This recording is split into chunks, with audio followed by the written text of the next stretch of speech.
qu'est-ce que j'ai hâte de monter cette vidéo et de vous la montrer, tout simplement parce qu'aujourd'hui c'est vous qui présentez votre coup de cœur et ce n'est pas moi, et j'ai très hâte de voir quels sont les coups de cœur qui vous ont obnubilé en cette année 2023.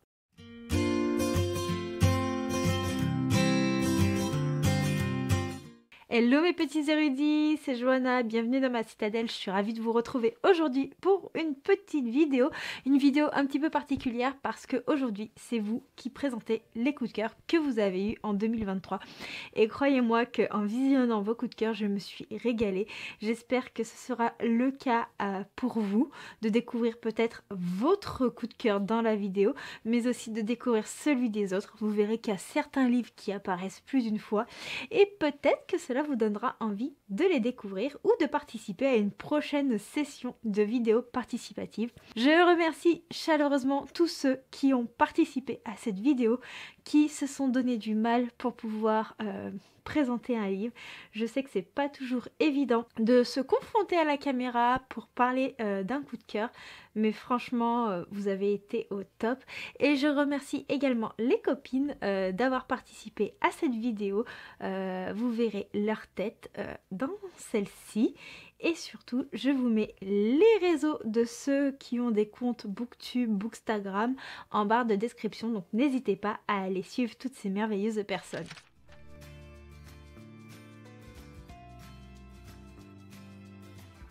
Suite à la demande de la citadelle de mes lectures pour connaître nos coups de cœur 2023, donc j'ai lu une 60aine de livres cette année, j'ai eu des coups de cœur et j'ai eu un très gros coup de cœur le 4 novembre avec Witch and Monster de Kelly Darkwood. On est sur une urban fantasy bourrée d'humour, donc on a quelques trigger warnings pour les personnes sensibles, donc on a des scènes spicy, on parle de consentement et de la place de la femme. Alors on est sur un livre très addictif, voilà, moi je l'ai lu en une seule fois, je n'ai pas pu le lâcher. Je suis maman, je l'ai commencé en fin de journée, je l'ai fini à plus de 3 h du matin parce que je ne pouvais pas ne pas continuer le livre. Ça ne m'était pas arrivé depuis des années de ressentir ça pour un livre, surtout quand on a des années de lecture derrière soi. J'ai retrouvé les sensations que j'avais quand j'étais adolescente et que j'avais commencé à lire les livres. Voilà, à lire certains livres. Donc au niveau des personnages principaux, on a Kayla, qui est une sorcière qui fait tout pour s'éloigner de son coven, qui ne veut pas entendre parler de magie, voilà. Et à qui il arrive que des bêtises, quoi. En gros, c'est la fille qui va se tordre la cheville devant tout le monde et tomber devant tout le monde. Voilà, bah si vous êtes comme ça, si vous n'avez pas de chance, vous allez faire le lien avec elle. Vous allez automatiquement faire le parallèle entre vous et elle. C'est génial, moi. On arrive facilement en fait à se mettre dans la peau du personnage. C'est une femme qui a du caractère. Oui, parce qu'on parle d'une femme, hein, pas d'une jeune fille, c'est bon. C'est une femme qui a du caractère, qui n'a pas besoin d'hommes pour survivre, entre guillemets, quoi. Ben, quand il lui arrive quelque chose ou quelque chose de difficile, voilà, elle sait se débrouiller seule. Il faut savoir que c'est comme ça tout le long du livre. Voilà, c'est pas parce que le personnage masculin va arriver que là ça va devenir une nunuche, pas du tout. On est vraiment sur un personnage fort de A à Z. C'est aussi une sorcière qui va puiser sa magie, voilà, son pouvoir de façon sucre. Donc je vous laisserai lire le livre, j'en dirai pas plus. Voilà, en ce qui concerne Kayla. Pour Fenrir, donc Fenrir c'est un personnage masculin, donc c'est un loup qui fait partie d'une certaine meute, je n'en dirai pas plus, qui a aussi un très fort caractère, un peu en mode lui-même, hein. Les chevilles on va dire qu'elles gonflent et des fois on a envie de surtout au début, il est attachant, hein. Voilà, il est attachant, mais c'est vraiment un personnage qui est aussi très agréable à lire, voilà, c'est pas le neuneu de service non plus, hein. Voilà, donc les deux ensemble ça a fait des étincelles, c'est vraiment très intéressant à lire. Vous allez rigoler, mais voilà, vous allez mourir de rire. Moi c'est simple, il y a une scène où j'ai eu un fou rire. La personne qui était à côté de moi s'est demandé mais qu'est-ce qui t'arrive, avec un moment avec une poêle, l'ustensile de cuisine. Voilà, plein d'images me sont venues en tête et j'ai explosé de rire. Il faut savoir que j'ai eu plusieurs fous rires dans le livre, je ne les ai pas comptés, mais c'est un livre franchement, si rigoler permet de gagner entre guillemets de la vie, enfin, de l'espérance de vie, croyez-moi là vous allez devenir millionnaire, hein, il n'y a pas de problème. Donc vraiment voilà, très drôle sur certaines choses, notamment on va parler de grenouillères, oui parce que c'est bien gentil, mais vu à la période où se passe le livre, il fait froid, Voilà, on n'est pas non plus en plein été, donc on n'est pas en débardeur chez soi, non, non. Donc le personnage principal est en grenouillère. Nous, on serait en pilou-pilou, et ben c'est la vraie vie, voilà. Hein, on n'est pas dans les nuisettes, dans les trucs ou quoi que ce soit qu'on peut voir dans certains livres. Non, non, là, on est dans la vraie vie. Et on a le personnage de la cousine. Le personnage de la cousine est fantastique. On rêverait d'avoir une cousine comme ça, ou une copine comme ça. Parce que avec une personne comme celle-ci, vous n'allez jamais vous ennuyer. C'est rocambolesque, vous ne pouvez pas vous ennuyer avec une personne comme ça, mais les dialogues entre Kayla et sa cousine, mais ce sont des pépites. Le problème de ce livre, c'est la fin. Quand vous allez lire le livre et que vous allez voir les pourcentages défiler, vous allez vous dire, non, l'autrice ne peut pas finir comme ça.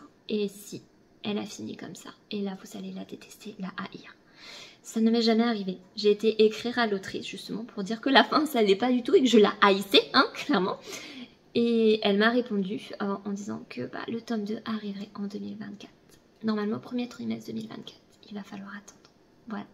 Donc si vous cherchez un livre qui soit addictif, drôle, en urban fantasy, voilà, même si vous n'avez pas l'habitude de lire de l'urban fantasy, c'est un livre accessible.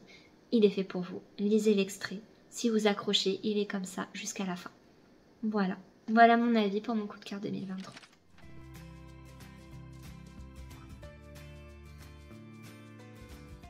Coucou tout le monde, du coup je voulais vous présenter mes coups de cœur 2023. Donc du coup en premier, bien sûr il y a Librairie Wars, hein, le manga dont j'arrête pas de rabâcher les oreilles. Mais j'adore ce manga parce que au-delà d'un shoujo où bien sûr il y a une romance qui est tout à fait très bien et que j'ai beaucoup aimé, on y aborde la censure et le droit d'expression. Et je trouve que c'est important aujourd'hui d'en parler parce que c'est pas un droit qui est forcément acquis dans tous les pays et même tous les jours.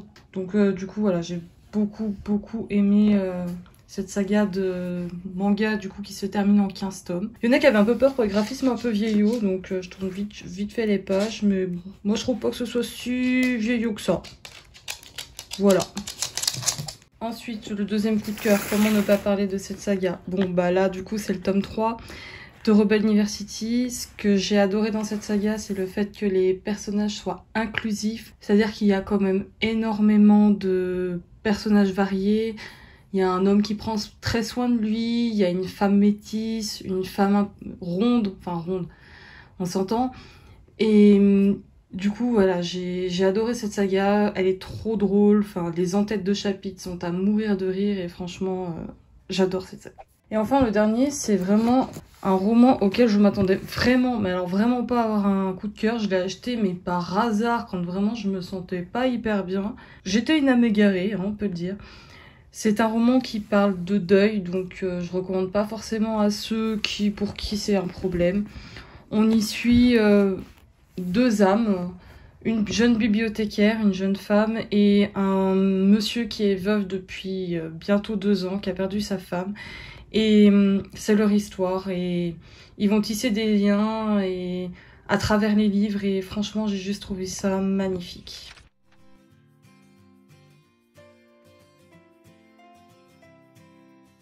Et coucou la communauté de Johanna, c'est Maude, enchantée. Moi je vous présente aujourd'hui un de mes gros coups de cœur 2023. Alors honnêtement c'est pas facile d'en choisir qu'un, mais je voudrais faire une petite place à ce roman qui n'est pas très connu, qui est donc Frontières numériques, écrit par Morgane Luc.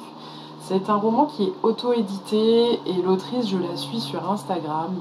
Elle est trop mimi, franchement... Elle partage énormément de son quotidien d'autrice, des difficultés aussi qu'on peut y rencontrer. Et franchement, quand je suis tombée sur son compte, je me suis dit, ouais, son livre a l'air incroyable par rapport à ce qu'elle nous vendait, évidemment. Puis cette couverture est absolument magnifique. Donc voilà, pour 2023, franchement, je pense que ça va être un de mes plus gros coups de cœur. C'est pas le seul, mais celui-ci, du coup, étant un petit peu moins connu, ça me fait vraiment chaud au cœur de le présenter ici. Et pour vous expliquer un petit peu ce qui se passe dans cette histoire, donc déjà il faut savoir que ça a de grosses vibes Code Lyoko. Alors un de mes dessins animés préférés de quand j'étais petite évidemment, et donc forcément il y a ce côté un petit peu intelligence artificielle qu'on retrouve dans ce roman, et vraiment une personne entre guillemets qui est un petit peu coincée dans cet univers-là. On est dans un monde un peu post-apocalyptique. C'est un roman choral, Donc on suit 5 protagonistes et en fait ce que j'adore justement dans ce roman, ce sont les personnages. Ils sont absolument incroyables. Ils sont vraiment, il y a la trope found family et c'est vraiment ça, c'est vraiment une amitié incroyable qui se forme entre ces personnages. Et le but, évidemment, ça va être de contrer un petit peu l'intelligence artificielle, mais pas que. Il y a vraiment une intrigue dont je n'ai pas vu la fin venir. Donc j'ai été extrêmement surprise. Et voilà, c'est vraiment ce côté personnage qui est extrêmement bien décrit. Il y a énormément de représentations, notamment de handicap, d'anxiété, alors, je vous lis cette petite phrase tout en haut, puisque c'est ce qui décrit aussi la représentation qu'il y a. Un récit queer et handy sur l'acceptation et l'amour de soi. Et ça, c'est pour ça que j'ai adoré ce roman, c'est que on a tendance à toujours trouver de la romance. Ici, pas du tout. Et c'est ça que j'adore. C'est que vraiment, il y a ce côté amitié très très forte, amitié homme-femme. Juste, c'est une pépite ce roman, il est absolument incroyable. Et puis voilà, Frontières numériques, gros coup de cœur de 2023. Et puisque on a encore un tout petit peu de temps, parce que je peux pas passer à côté quand même, j'aimerais aussi vous parler des 2 sagas d'Alexandre Delis qui se sont terminées, en tout cas cette année, que j'ai lu et que j'ai adoré. C'est Tiziri et 200 d'écumée de glace. Je vais pas rentrer dans le détail, mais vraiment... j'ai découvert Alexandre Delis avec 200 d'écumée de glace et Mamma Mia, je vais regarder tout ce qu'elle a fait d'autre. Mais en tout cas, voilà. Merci beaucoup d'avoir écouté mes recommandations. Et puis, encore une fois, Frontières numériques, grosse masterclass sur ce petit roman. C'est pas très long, ça se lit très très vite, mais qu'est-ce que ça fait du bien au moral. On n'y croirait pas quand on lit du post-apo, mais vraiment incroyable. De l'amour en barre. C'est vraiment de l'amour en barre. Allez, en tout cas, je vous laisse sur ces belles paroles et j'espère aussi que vous avez eu de très beaux coups de cœur cette année. Bye.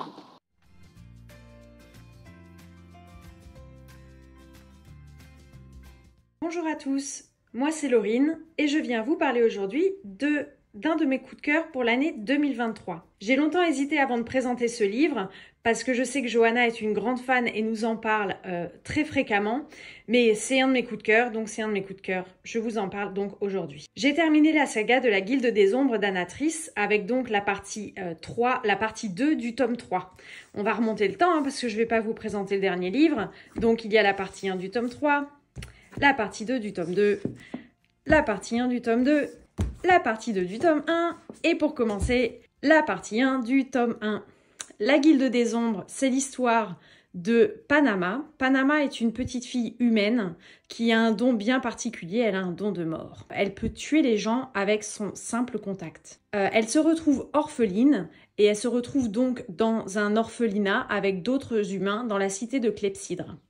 Elle est alors recueillie par la Guilde des Ombres qui est composée très majoritairement d'elfides qui ont pour mission donc de tuer des gens sur contrat. Ce tome 1, partie 1, va donc suivre Panama dans son apprentissage pour devenir un assassin de la Guilde des Ombres. Je vous recommande de lire la Guilde des Ombres si vous aimez les univers de fantasy qui sont très détaillés, un peu dark, même beaucoup dark, surtout le premier tome. Mais j'aimerais vous dire de ne pas vous arrêter à ce premier tome parce qu'en effet, il y a des trigger warnings assez perturbants, mais si vous continuez de lire la saga, vous vous rendrez compte que rien n'est laissé au hasard dans ce livre et tout est expliqué. Si le tome 1, partie 1 vous a un peu dérangé, ne vous arrêtez pas à ça. Le reste de la saga vaut le détour. Je vais aussi vous parler de mon personnage préféré qui est Camar. Camar ne fait pas l'unanimité. Il y a beaucoup de gens qui le détestent. C'est pour moi un personnage fascinant. Je n'ai jamais rencontré un personnage aussi bien construit, avec tellement de nuances. Vraiment, c'est mon personnage préféré, tout livre confondu. Juste pour Camar, je vous recommande de lire la saga. Et enfin, la bonne nouvelle, c'est que ça sort aussi en poche. Donc les 2 premiers tomes sont... Enfin, le premier tome, tome 1, partie 1... et tome 1, partie 2 sont donc disponibles en poche et le tome 2 partie 1 et tome 2 partie 2 vont sortir en 2024. Donc pour les plus petits porte-monnaies, vous pouvez aussi vous les procurer en poche. Donc voilà, c'est un autre argument pour vous lancer, hein, n'hésitez pas. L'Empire du Vampire de J. Christophe. Ce roman de dark fantasy pour adultes est sorti en septembre 2021, donc je suis un petit peu en retard sur ma lecture, mais je ne regrette absolument pas de m'être lancée parce qu'il n'y a rien que je n'ai pas aimé. Pour moi, tout est à garder. Le début du roman commence donc dans une cellule de prison où on découvre notre personnage principal, Gabriel, qui est ce qu'on appelle un Silver Saint, qui est une forme de chevalier spécialisé dans le meurtre et le combat contre les vampires. Gabriel, on l'apprend très rapidement, est le dernier des Silver Saints et il vient de tuer le roi des vampires, Fabien Voss. On découvre un second personnage qui se nomme Jean-François, qui se présente comme l'historien des vampires. Il a été missionné pour que Gabriel lui raconte son histoire. Pour moi, les points forts de ce livre sont tout d'abord la plume de l'auteur. Le style c'est très très bien écrit avec beaucoup de poésie. J'ai adoré lire. Il n'y a pas eu un seul temps mort. J'ai vraiment apprécié tout le récit. Ensuite, j'ai beaucoup aimé Gabriel, le personnage principal. Il est très attachant et j'ai adoré suivre son histoire. Et enfin, l'histoire d'amour, même si elle est très secondaire, apporte pour moi beaucoup au roman. Je vais finir ma vidéo en vous montrant quelques illustrations. Pour commencer, je vais vous montrer la carte, parce que mettez-moi une carte dans un livre et je suis déjà à moitié convaincue. Donc voilà, une très belle carte. Et ensuite, j'ai sélectionné pour vous 3 illustrations qui sont non spoilantes. Donc là, par exemple, on a Gabriel. Petit clin d'œil à Johanna avec mes marque-pages La Guilde des Ombres. Il fallait quand même le mentionner, hein. La deuxième illustration que j'ai sélectionnée est celle-ci. Je ne vous dirai pas qui c'est, vous la prendrez en lisant le livre, mais je la trouve vraiment très belle. Et enfin, dernière illustration qui est aussi magnifique. J'adore. Je ne vous dirai pas non plus qui sont les personnages, hein, vous le découvrirez par vous-même. Je vais arrêter ma vidéo ici. J'espère que mon petit laïus vous a plu et vous aura convaincu de lire ce livre. Je vous le recommande donc si vous aimez la dark high fantasy parce qu'on a ici une histoire qui peut être un peu violente et sanglante, ainsi qu'un univers qui est très riche et très détaillé. Si vous aimez ce style, foncez, je le recommande à 100%. Et sachez aussi que le tome numéro 2 sort l'année prochaine, le 29 février 2024. Il semblerait que la VO et la VF sortent à la même date. Donc si vous pouvez lire le tome 1 avant la fin du mois de février, vous pourrez directement enchaîner et je pense que c'est encore mieux. Merci de m'avoir écouté.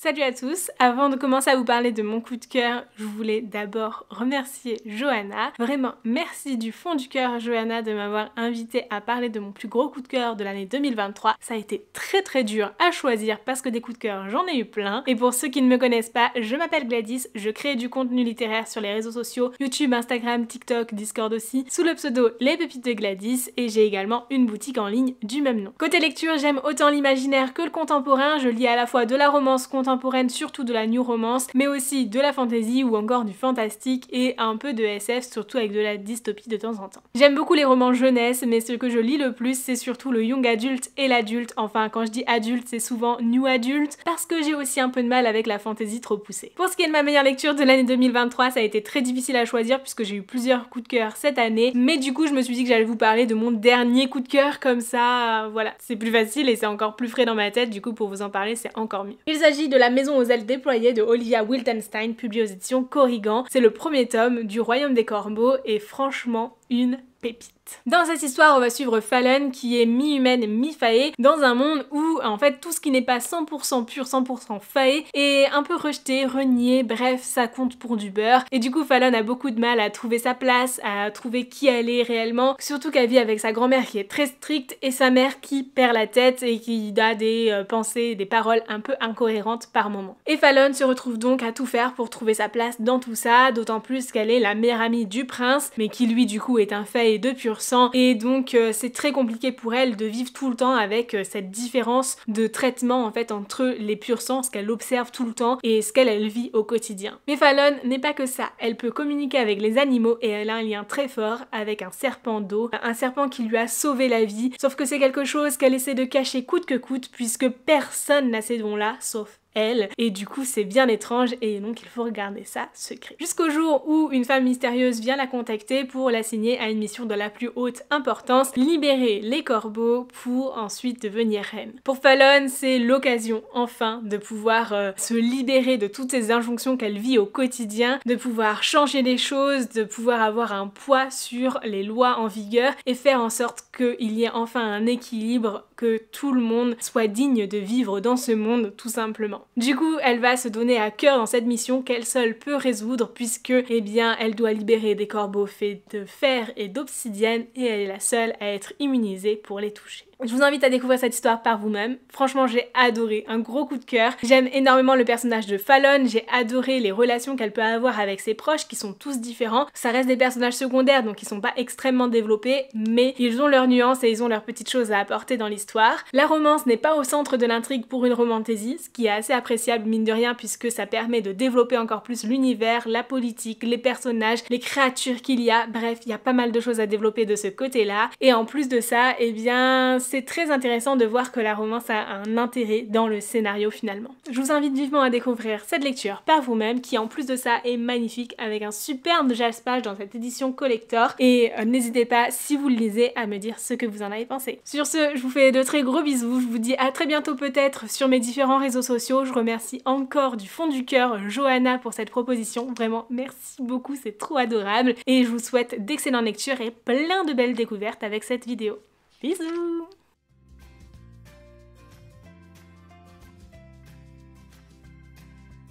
Hello les érudits!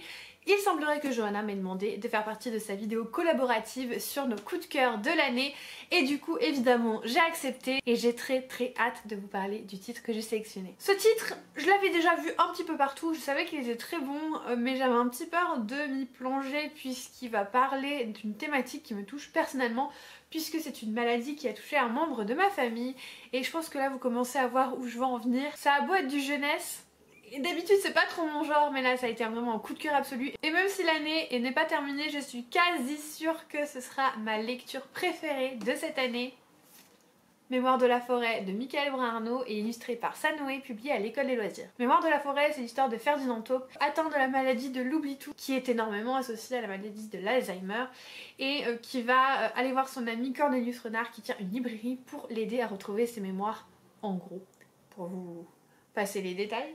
Et donc va s'en suivre une épopée entre les deux amis à la recherche des souvenirs perdus de Ferdinand et en chemin ils vont retrouver bien plus que des souvenirs, ils vont retrouver de l'amour. C'est une histoire qui est merveilleuse, qui me touche particulièrement parce que comme je vous ai dit la thématique est forcément très particulière à mon cœur, mais c'est un beau roman qui peut se lire à la fois à l'âge adulte mais aussi pour les enfants. Il y aura vraiment une lecture très différente mais vraiment c'est une histoire que j'ai adorée, qui est merveilleuse, qui est douce, belle, dure, tendre, qui vous fait passer par plein d'émotions et franchement si jamais vous comptez le lire, sortez les mouchoirs, vraiment petit conseil, sortez les mouchoirs. En plus est sorti ou va sortir la version audio qui va contenir notamment des chansons et plein de choses. Il y a plein de personnes que vous connaissez qui ont enregistré des voix, je pense à Guimauve, je pense au Souffle des mots et cette version a l'air incroyable, j'ai hâte de l'écouter. Quoi qu'il en soit, c'est vraiment un livre que je vous conseille. On sent en plus que l'auteur connaît son sujet, qu'il a fait plein de recherches sur la maladie puisqu'il va évoquer des symptômes qu'on n'a pas l'habitude d'évoquer avec la maladie d'Alzheimer mais qui pourtant font énormément partie de la maladie. Et au-delà de ça, je trouve que c'est pas non plus un roman déprimant, c'est juste un roman d'une beauté pure. Clairement, si vous ne l'avez pas encore découvert, n'hésitez pas à vous jeter dessus. En plus, il y a 4 tomes, un pour chaque saison. Le premier c'était l'été, l'automne est sorti l'année dernière, vient de sortir le tome sur l'hiver, il ne restera plus que le tome du printemps pour clôturer cette saga en 4 tomes. Vraiment ce roman m'aura marqué, alors j'espère qu'il vous plaira tout autant qu'à moi. Un grand merci à Johanna de m'avoir demandé de participer à cette vidéo et j'espère que je vous aurai donné envie de lire ce livre. Et puis en attendant, je vous souhaite de merveilleuses lectures et je vous fais des bisous.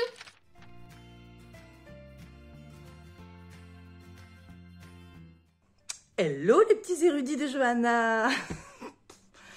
Donc on va venir toutes vous présenter un coup de cœur qu'on a eu cette année. Je vais vous présenter une romance qui j'espère va vous donner vraiment envie de le lire.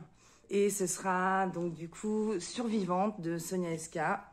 Et je le fais bien, comme Johanna, chez les éditions Addictif. Donc là je suis contente, je l'ai en papier parce que moi je l'ai lu en e-book en mars. Alors, pour résumer un peu l'histoire, c'est l'histoire de Isée, qui a 17 ans, et qui a vécu un drame avec ses autres camarades, 6 autres camarades, d'ailleurs on les appelle le clan des 7. Ils ont été victimes en fait d'un tueur, un camarade à eux, qui a fait feu en fait dans l'enceinte de leur campus et qui a fait, je crois, 11 victimes. Et donc, elle en a réchappé comme ses 6 autres copains, on va dire. Donc, ils sont un petit peu à part, en fait. Donc, le prologue commence comme ça, avec la fusillade. Et après, donc, chapitre 1, ça commence, un an après, lors de la commémoration, en fait, des élèves et du professeur qui se sont fait tuer. Donc elle est encore très très bouleversée. Elle a du mal vraiment à refaire surface avec ses émotions. Alors toi, Johanna, qui adore en fait les émotions, les sentiments, en fait tu trouveras tout dans cette romance. C'est ce qui m'a bouleversée d'ailleurs dans ce livre, c'est que Sonia Esca écrit à la perfection. Je sais que tu as déjà lu un livre d'elle, mais celui-ci, il est juste parfait. Il est parfait. Et donc, du coup, un an après, revient également la mère et le grand frère du tueur des camarades, en fait. Lui, il veut pas se venger, mais en tout cas, il est très arrogant, il est très bad boy, il va énerver le monde, en fait. Pourquoi ? Je peux pas vous le dire, vous le saurez. C'est un enemies to lovers, donc ça se construit très bien, tout se déroule très bien, on a envie de savoir, ça se lit très vite. Foncez, parce que ce livre a été un véritable coup de cœur. Tiens, j'avais pas vu, merci. Les enfants. Voilà, j'avais écrit quelques petits trucs, mais voilà. Je peux pas le lire en même temps et regarder la caméra. Je sais pas comment tu fais, Jo. Et donc voilà, donc Sonia Esca, Survivante. Foncez, voilà, ça change de... les corbeaux. Donc, complètement, non mais ce livre est un amour pour moi. Je vous le conseille, il est juste incroyable.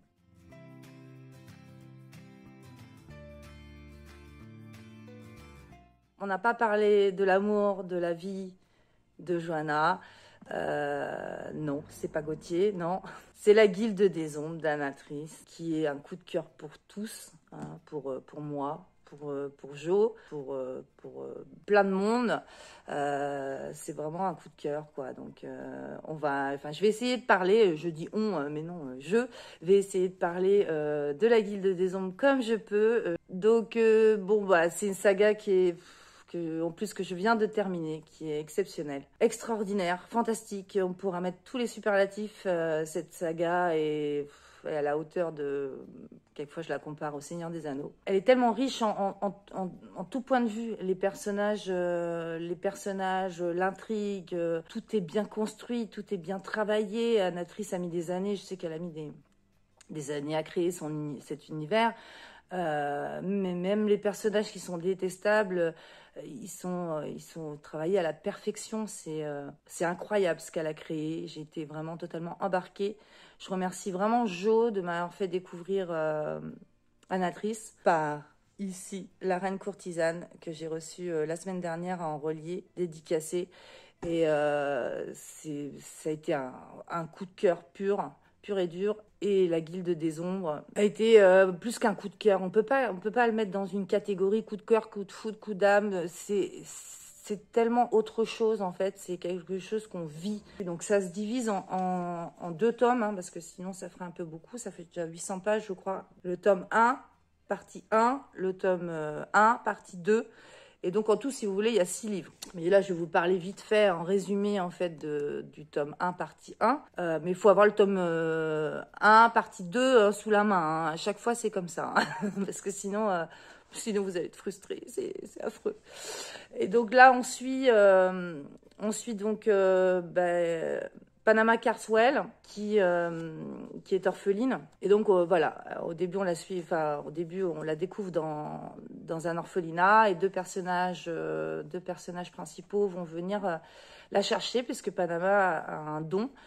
Pour une humaine, c'est assez rare. Elle a le don, donc je ne spoil pas, hein, parce que c'est marqué, elle a le don de mort. Donc, elle va être prise par un dragon et un elfide, en fait, pour intégrer la Guilde des Ombres. La Guilde des Ombres, c'est une guilde d'assassins, en fait. Et donc, elle va y apprendre, elle va faire un apprentissage pour devenir tueuse. Voilà, tout ça est bien amené, c'est riche.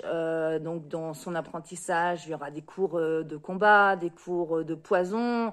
Juste pour vous dire, franchement, lisez ce livre, lisez ces livres. Cette saga est juste incroyable. Il y a tout. Il y a Anatrice, si tu passes par là, je t'embrasse. Franchement, ce que tu as créé est tellement... J'ai plus de mots là. Riche, bouleversante. Il faudrait que j'aille chercher mon dictionnaire. C'est juste un univers fantastique et ça va crescendo. Voilà, je vous fais des gros bisous, voilà, fourchage.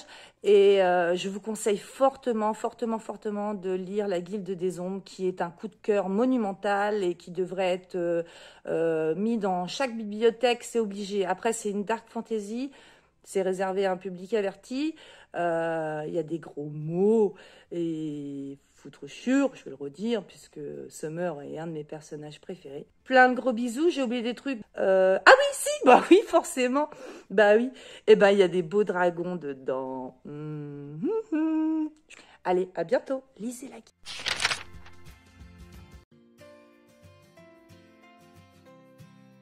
Et bonjour, je suis Audrey, je suis derrière Kawaii Journal, qui est une chaîne YouTube, mais aussi et surtout une boutique en ligne de papeterie qui ouvre le 1er décembre. Et si cela vous intéresse, il y a aussi un carnet de lecture et j'ai confectionné toutes les pages. Et si je suis ici aujourd'hui, c'est parce que Johanna nous a demandé quelle était notre meilleure lecture de 2023. Et j'ai hésité entre ces deux-là. Donc voici le tome 3 de la saga de Rennes et voici La couleur du mensonge. Et comme je pense que beaucoup d'entre vous ont déjà entendu parler de la saga de Rennes, je vais plutôt vous parler aujourd'hui de La couleur du mensonge. Il s'agit d'une saga en 3 tomes, dont voici le premier, et dans cette histoire, nous allons suivre Sage, qui est orpheline et qui va être recueillie par la famille de son oncle, jusqu'au jour où elle va être en âge de se marier, et donc son oncle va la pousser chez la marieuse. Et je ne sais pas si vous voyez un petit peu cette scène dans Mulan, où du coup l'héroïne va aller chez la marieuse et que ça va pas du tout se passer comme prévu. Et ben c'est un petit peu la même chose ici, sauf que là, elle va être recrutée par la marieuse. Et puis arrive un événement où toutes les jeunes filles à marier vont devoir se rendre à un lieu, et c'est là qu'arrive plein de complots, de machinations politiques, et où Sage va devoir jouer l'espionne. Et à côté de ça, nous avons l'armée, la garde, qui va escorter les jeunes filles, dont une personne en particulier qui va intéresser notre héroïne. Commence alors une petite romance. Et vous l'avez compris, si j'en parle aujourd'hui, c'est parce que j'ai adoré ce livre et surtout la révélation à la fin. Mais je m'y attendais tellement pas. Et pourtant, il y a tellement d'indices dans ce livre. En fait, il m'a mis sur le cul, il m'a fait sentir bête. Une mention spéciale quand même à Sage, qui est vraiment très intelligente, très débrouillarde. On a envie d'avoir une amie vraiment comme elle. Et j'espère que je vous aurai donné envie de découvrir ce livre.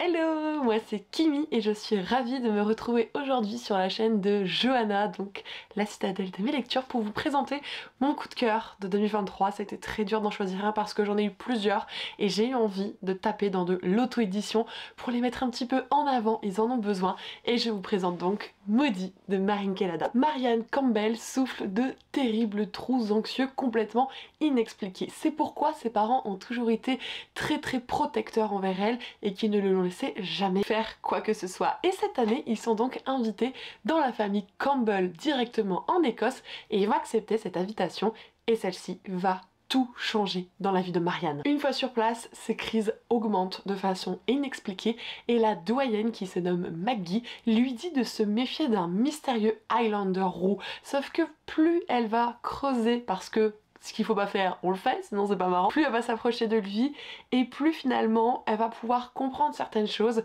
expliquer ces fameux troubles, les origines de ceux-ci, mais plus encore, certaines choses les lient, que ce soit des querelles de clans, que ce soit des tragédies oubliées, enfin bref, il est la clé de tout pour Marianne. Je ne dirai rien de plus parce que je risquerais de vous spoiler cette merveilleuse histoire d'amour historique écossaise. Elle est incroyablissime. Comme je vous l'ai dit, avec le terme historique, vous avez donc deux temporalités. Vous avez notre époque, donc plutôt contemporain, qui fait l'équivalent d'une centaine de pages. Vous avez du coup après le passé qui fait un peu plus peut-être de 2/3, quelque chose comme ça, et retour au présent pour clôturer celle-ci. Vraiment, je la recommande aux amoureux de la série Outlander ou des McCoy de Alexian Thiel. Ce sont vraiment ces vibes écossaises absolument génialissimes qu'on adore, que ce soit les clans, les fameux cultes, les guerres, les complots, tout est merveilleux.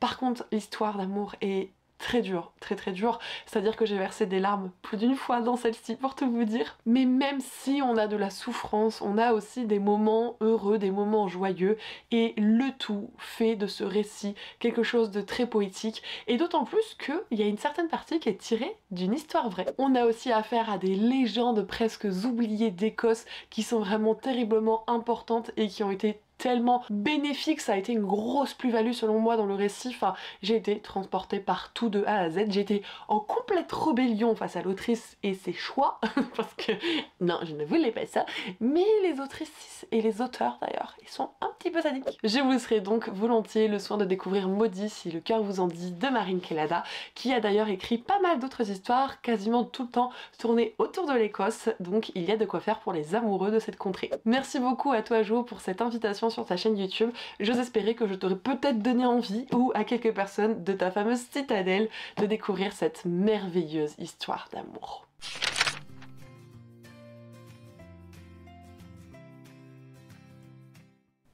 Et bonjour à tous. Avant tout, merci à Johanna de nous permettre de faire cette vidéo où on va pouvoir vous parler de nos coups de cœur. C'était pas simple de choisir, mais du coup, pour ma part, je vais vous parler de L'Empire du Vampire de Jay Kristoff aux éditions de Saxus. Donc c'est le tout premier Jay Kristoff que j'ai lu. Après celui-ci, j'ai lu le premier tome de Nevernight. J'ai hésité à parler de celui-ci également. Mais ça reste mon premier coup de cœur de l'année. Donc c'est parti. Donc on va suivre Gabriel de Léon, qui est un saint d'argent. Qu'est-ce que c'est que les Saints d'Argent ? C'est une organisation avec des combattants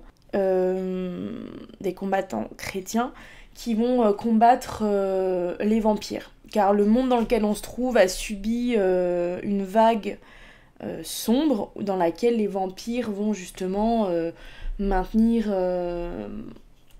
leur force et asseoir leur pouvoir. Le monde autour de Gabriel va beaucoup basculer et au cours de ce roman, il va nous raconter justement le récit de ses aventures.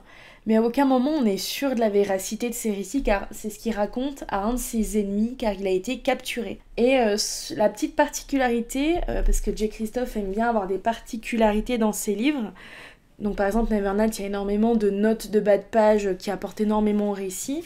Et celui-ci est beaucoup illustré. Donc je vous montre une illustration pour l'exemple. La voici. C'est vraiment très très joli.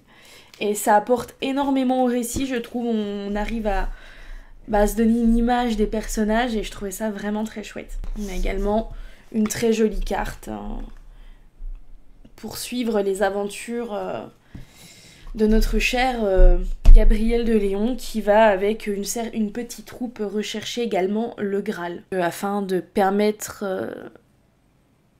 à l'humanité de potentiellement pouvoir gagner contre les vampires.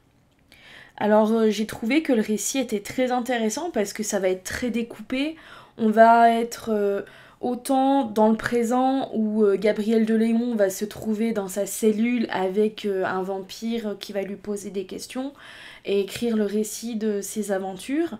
On va autant partir dans le passé quand il est enfant, dans le futur, enfin pas dans le futur, mais dans un passé moins loin, pour nous montrer à quel moment c'est un guerrier, et à quel moment il a rencontré l'amour de sa vie, un moment où il a été père, où il a été guerrier, enfin... On va vraiment avoir une mixité dans la chronologie et j'ai trouvé ça très très intéressant. Et à chaque fois on part vraiment de son point de vue, il n'y a que le point de vue de Gabriel. Et j'ai vraiment hâte de voir le deuxième tome, voir si on suit toujours uniquement Gabriel ou si on suit un autre personnage qu'on sait qui est un corps vivant à la fin du tome 2. Donc c'était vraiment quelque chose de très riche, mais toujours à un rythme très entraînant. Donc voilà, pour moi c'était une première réussite avec la plume de J. Christophe. Et c'était extrêmement intéressant cette lecture, c'était plein de rebondissements, c'est pas les vampires qu'on a l'habitude de voir, c'est pas non plus les chasseurs de vampires qu'on a l'habitude de voir ou de lire. Et c'était un gros coup de cœur pour moi. Merci à J. Christophe. Hâte d'avoir le deuxième. C'en est tout pour cette vidéo, j'espère qu'elle vous aura plu. Moi je suis vraiment très très curieuse de voir le résultat final puisqu'au moment où je vous tourne cette conclusion, je n'ai pas encore fait le montage, c'est évident d'ailleurs. Mais vraiment merci à toutes celles et ceux qui ont participé, ça a été un plaisir de découvrir vos coups de cœur. Merci chaleureusement aux copines Gladys, Kimi, Emily qui ont pris le temps de tourner une vidéo également pour présenter leur coup de cœur. Et je vous fais à tous de très très gros bisous. Si vous êtes arrivés en bout de cette vidéo, n'hésitez pas à mettre des piles de livres et on se retrouve très très vite pour de nouvelles aventures. Ciao ciao.